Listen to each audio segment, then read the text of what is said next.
ایک شخص نے امامت کرائی اور بقیہ لوگوں نے مقتدی کی حیثیت سے کھڑے ہو کر کے اس کے پیچھے نماز پڑھی۔ کہتے ہیں یہ صحابہ کرام جو تھے جن کا تذکرہ انہوں نے کیا ہے، عبداللہ ابن ابو عتبہ نے، یہ کہتے ہیں کہ انہیں قدرت تھی کہ وہ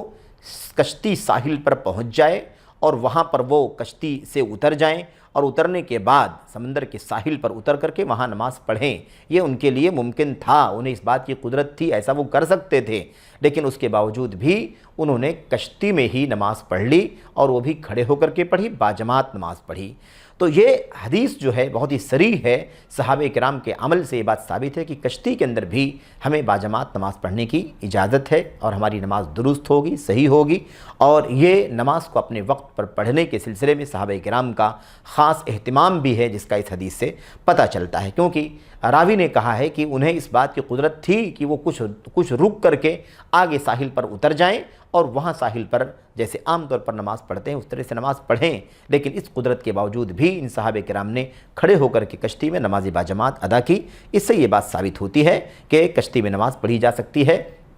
امام شوکانی رحمۃ اللہ علیہ نے لکھا ہے کہ اس حدیث کا مطلب یہ ہے کہ ان صحابہ کرام کو کشتی سے اتر کر خشکی میں بھی نماز پڑھنے کی طاقت تھی، انہیں قدرت تھی، ویسا کر سکتے تھے کہ اتر جائیں اور خشکی میں جا کر کے نماز پڑھیں، لیکن اس کے باوجود بھی انہوں نے کشتی ہی میں نماز جماعت بنا کر کے نماز پڑھ لی، اور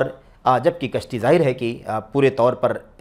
ساکن نہیں ہوتی ہے، ٹھہری ہوئی نہیں ہوتی ہے، کچھ نہ کچھ تو اس کے اندر اضطراب ہوتا ہے، کچھ نہ کچھ لہروں کے ذریعے سے اس کے اندر حرکت اور ہلچل ہوتی رہتی ہے، اس کے باوجود بھی صحابہ کرام نے اس پہ نماز پڑھی۔ اس سے یہ بات ثابت ہوتی ہے کہ نماز جو ہے کشتی کے اندر جائز ہے، اگرچہ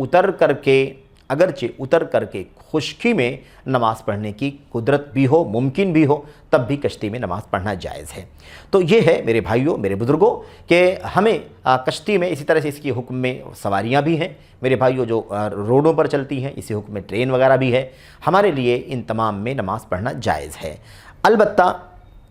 ہمیں یہ بات ذہن میں رکھنی چاہیے کہ اگر کھڑے ہو کر کے پڑھنے کی قدرت ہے تو کھڑے ہو کر کے ہی پڑھنا ضروری ہے، اور اگر مثال کے طور پر قدرت نہ ہو، کھڑے ہو کر کے ہم نہ پڑھ سکتے ہوں، زیادہ اضطراب ہو اور گر پڑنے کا یا ڈوب جانے کا اندیشہ ہو کشتی کے مثال کے طور پر، یا طاقت ہی نہ ہو، انسان کھڑے ہونے سے عاجز ہو، تو ایسی صورت میں وہ بیٹھ کر کے ہی نماز پڑھ لے گا اور لوگ سب کے سب بیٹھ کر کے نماز پڑھ لیں گے۔ اس کی اللہ تبارک و تعالیٰ کی طرف سے رخصت ہے اور عام قاعدہ ہے، جیسا کہ اللہ تبارک و تعالیٰ نے ارشاد فرمایا فَاتَّقُوا اللَّهَ مَا اسْتَطَعْتُمْ، جتنا تمہیں طاقت ہے، جتنی تمہیں استطاعت ہے، تمہارے بس میں جتنا ہے اتنا اللہ تبارک و تعالیٰ سے ڈرو۔ تو ایسی صورت میں ہمیں چاہیے کہ ہم کھڑے ہو کر کے پڑھ سکتے ہیں تو کھڑے ہو کر کے پڑھیں، اگر ناممکن ہو تبھی ہم بیٹھ کر کے پڑھیں۔ تو بہرحال اگر کھڑے ہو کر کے پڑھنا ممکن نہ ہو تو جس حالت میں بھی ممکن ہو اس حالت میں نماز پڑھے۔ اب اگر کھڑے ہو کر کے نماز پڑھنا ممکن ہے تو کھڑے ہو کر کے پڑھے، اور قیام کی حالت میں کھڑے ہو کر کے جو کچھ بھی اسے کرنے کی قدرت ہے، جو نماز کی کیفیت ہے، نماز کا طریقہ ہے، جیسا کہ مریض کی نماز کے حوالے سے باتیں اس سے پہلے گزر چکی ہیں، تو وہ سب کچھ کی کوشش کرے اور جیسے کر سکتا ہو ویسے نماز کو ادا کرے، اور اگر مثال کے طور پر طاقت ہو جماعت کے ساتھ پڑھنے کی تو جماعت کے ساتھ پڑھیں، اور فرض نمازوں میں خاص طور پر قبلے کا استقبال